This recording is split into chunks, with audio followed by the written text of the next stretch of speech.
So raise of hands, how many of you feel like some of the pieces of the puzzle are coming together? Less of you that said you learned something new. So we have some more depth to go into. So we're gonna talk a bit about one of those pieces, and I think it's a piece that's near and dear to everyone that attends this forum, is what exactly is a healthy working river? So we have another video to show you. It's getting some documented perspectives from a diverse array of folks who live and work in the river. I want you to pay particular attention to this because you will have an assignment after this, which is we're gonna ask you to talk to your neighbors. So hopefully you came in with people that you like, or you've gotten to know them over time since sitting here. And we're gonna ask you to have a conversation about what did you see in there, and I'll give you the specific ask in a bit, but I wanted to plant that seed with you so that you don't tune out while you're listening to the video and you listen intently.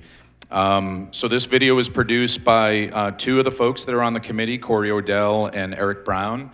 I know Eric's floating around here. I haven't seen Corey yet, maybe. There you go, Corey's there. So they went ahead and produced this video, so let's roll it.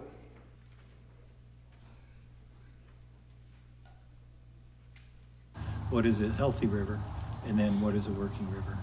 And when you put all that together, and the river is properly flowing and has adequate wildlife, you'll get a river that has a good sustainable temperature.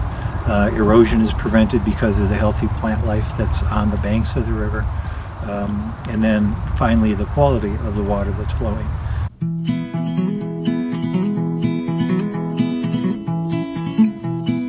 As we evolved, we realized we were going to grow crops. We wanted to make canals or flows and divert some of that water to help the irrigation of the plants. So can we manage those flows so that it's more sustained, more constant, to prevent flooding and damage in the spring, and then even out the flows? Well, you do that, you have to have storage. You have to do some way to retain the water during high water periods so that you can manage the flows throughout the rest of the year. The dams allow for hydroelectricity.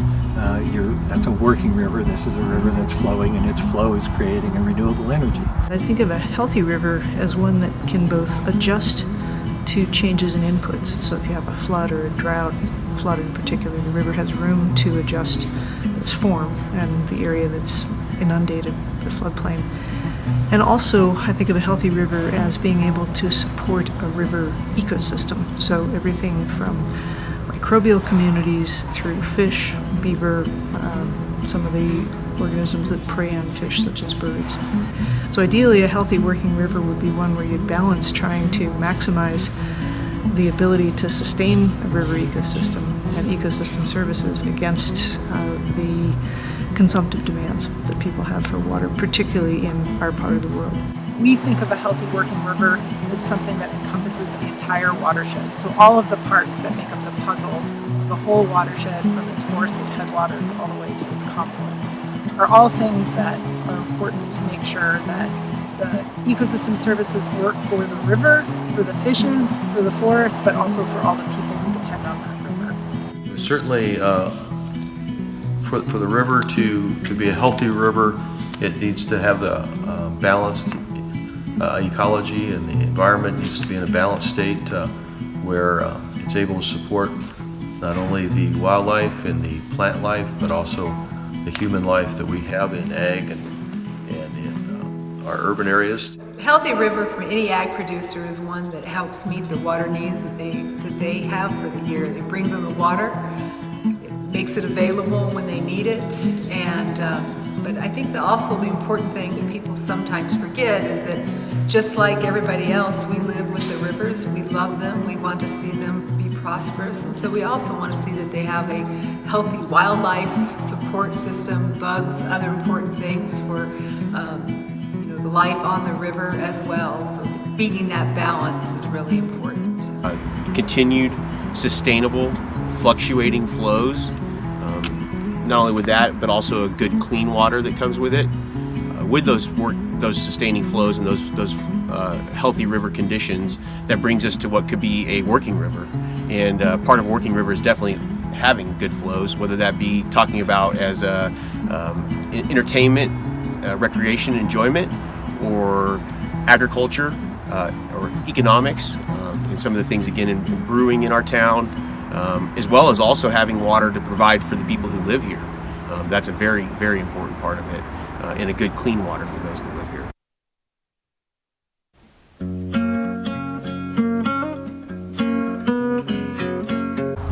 I think the challenge really comes from inherently these are they're competing interests. If you take all the parties who are interested in the river, those who would say the river should be natural, it should flow as it once flowed.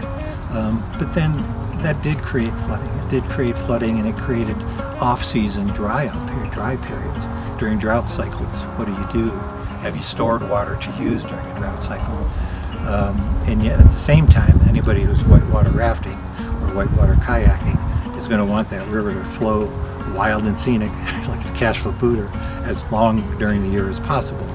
Well, there's an inherent conflict, I think, between having this wild, carefree flow and one that's more managed in order to preserve flow throughout the year and potentially create hydroelectricity and allow for irrigation.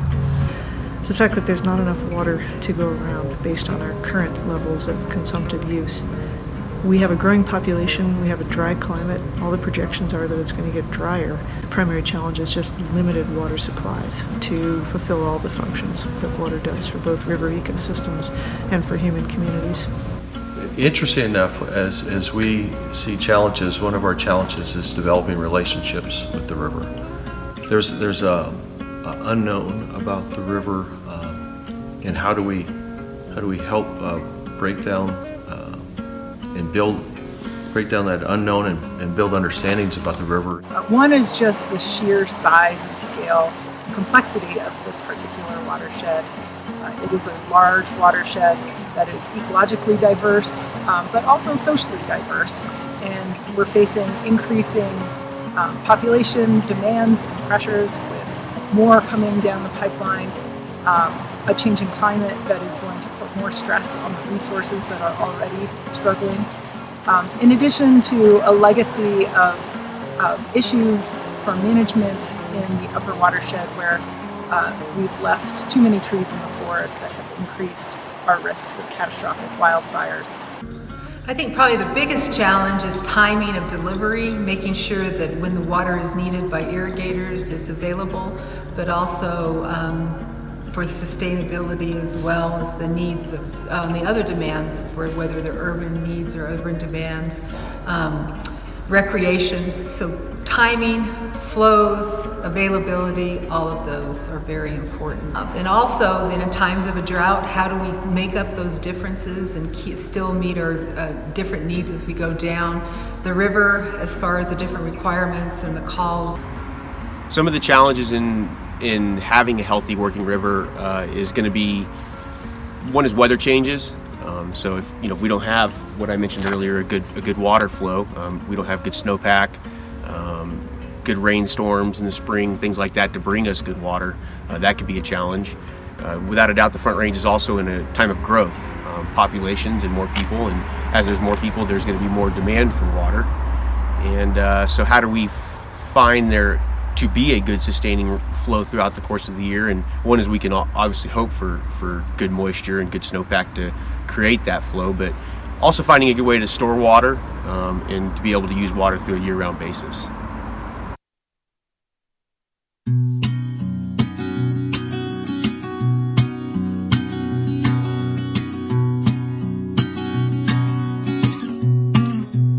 I think we've gotten so good at bringing all these parties together.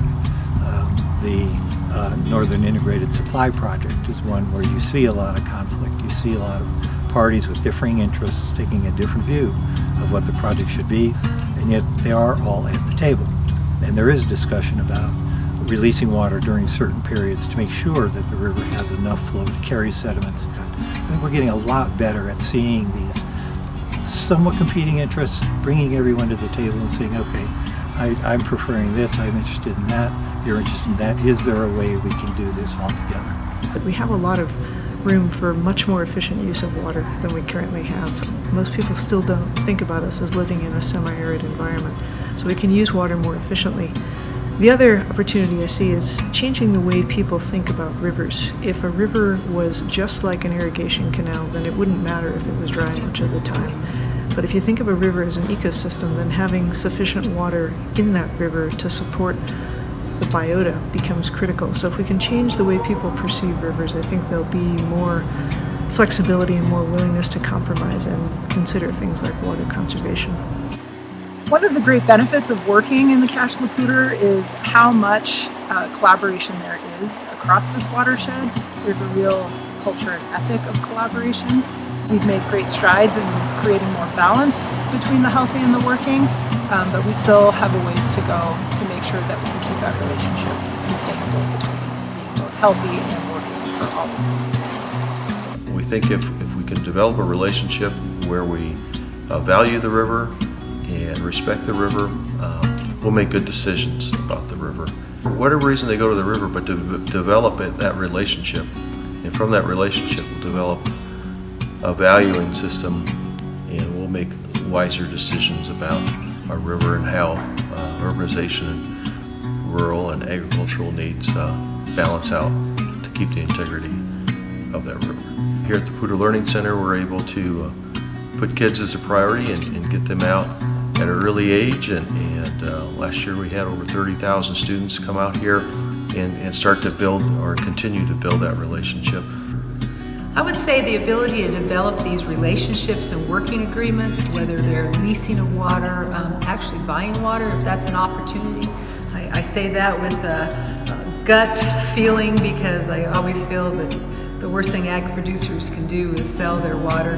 But we also understand that in order to meet these needs, we have to pool our resources together, and sometimes there is buying of water rights on the river, as well as making sure that we have those agreements. And then if we have an excess, being able to give out to those who might need some, whether it's renting, leasing, storage, those kinds of things are also things that are important to look forward to. And I think that this whole concept of storage and saving it is such a question that every time we have a big rain event, we always lament the fact that we don't have enough storage. So being able to come up with those projects. If we can communicate through different facets, different groups who have interests within the river, and try to meet everybody's goals, and we can at least work towards those together. Again, whether that be agriculture, economic growth, and the demand for water, people who want to recreate on the river, the riparian areas around the river, as well as the things that live in the river, the ecosystem here. I do think we have a healthy river at this point in time. Without a doubt, though, I think that's something that we're always going to have to work towards. I don't know if there's ever there yet. There may be times in the past where we were closer, and there may be times in the future where we can get closer.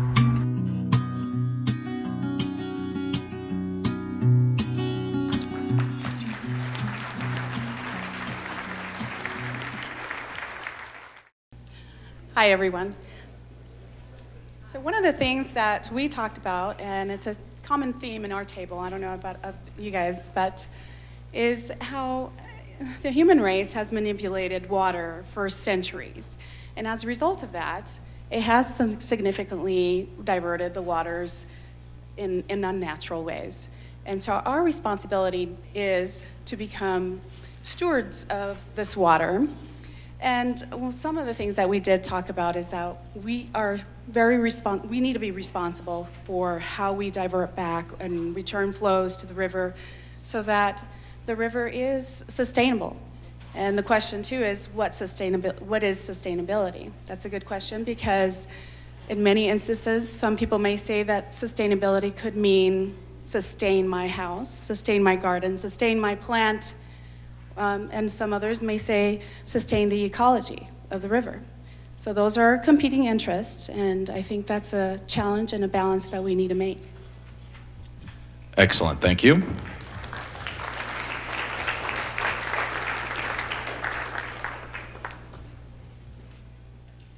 Hello, sir.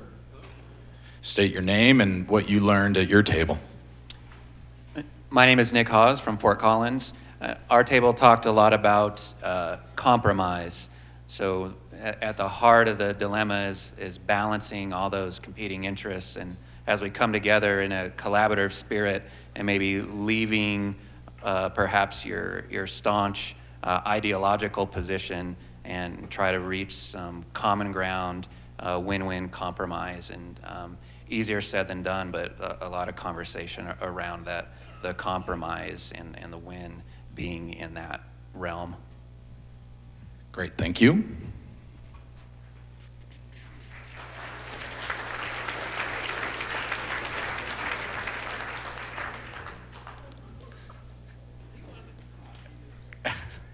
Please state your name and the tenor of the conversation at your table.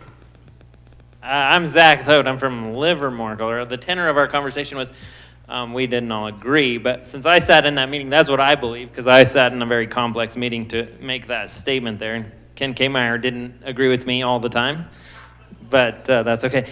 We believe that you have to look at, you have to start to decide what is a river really defined as. Is it just a banks, or is it the whole watershed, or is it something else? So you have to look at that. You have to look at the values, and all our values somewhat shift around, and we got to get past the default that we can just shift water from ag to the cities and then we'll all be happy. So we have to work together and get past those defaults in our lives. And then we need to try to gain an understanding of what sustainability means. I know we all ask that question, what does that mean? And how does that statement has the word resilience in it. That was intentional, different than sustainability. And what does that mean? And how do we make things resilient? And then what's natural versus what is healthy?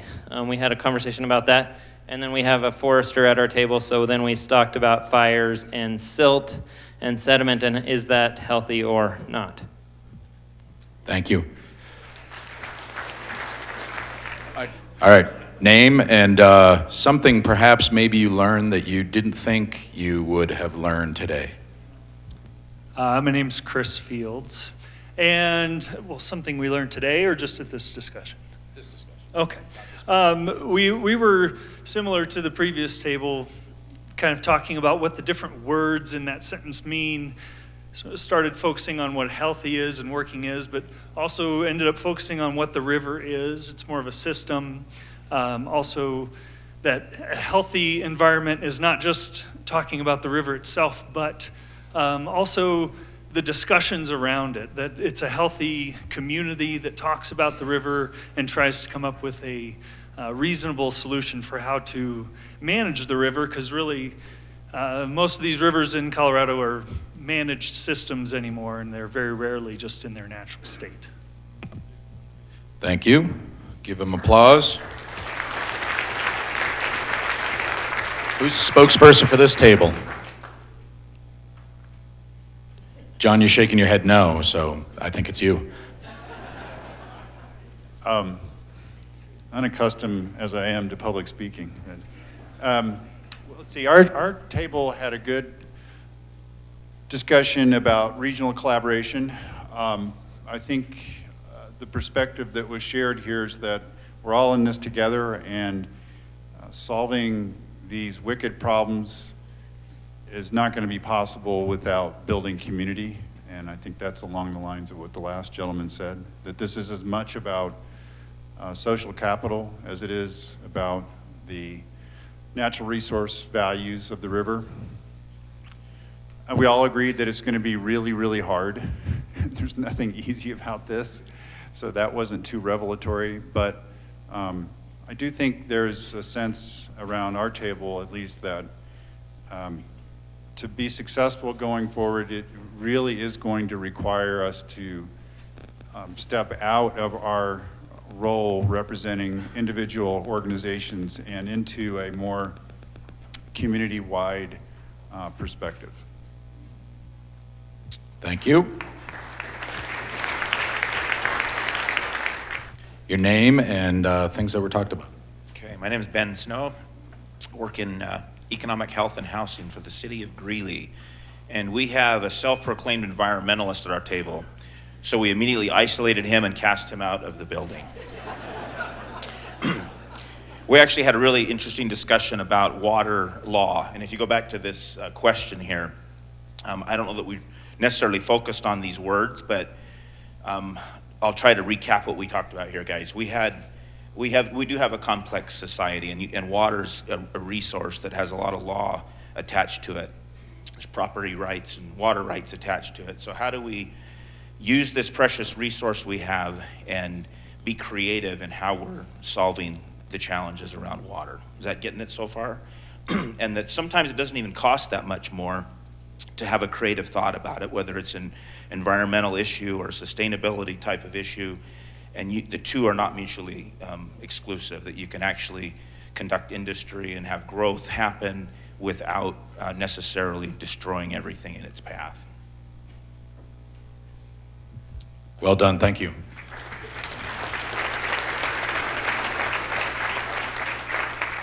Well, if we allowed you another hour or two, I'm sure you'd continue this conversation. We encourage you to continue that through lunch and when you leave here and when you're having beers later. As John said, it's some pretty wicked challenges, and it's going to take a lot of conversation and a lot of time, but I'm confident the right people are in the room to be able to have these conversations, so well done.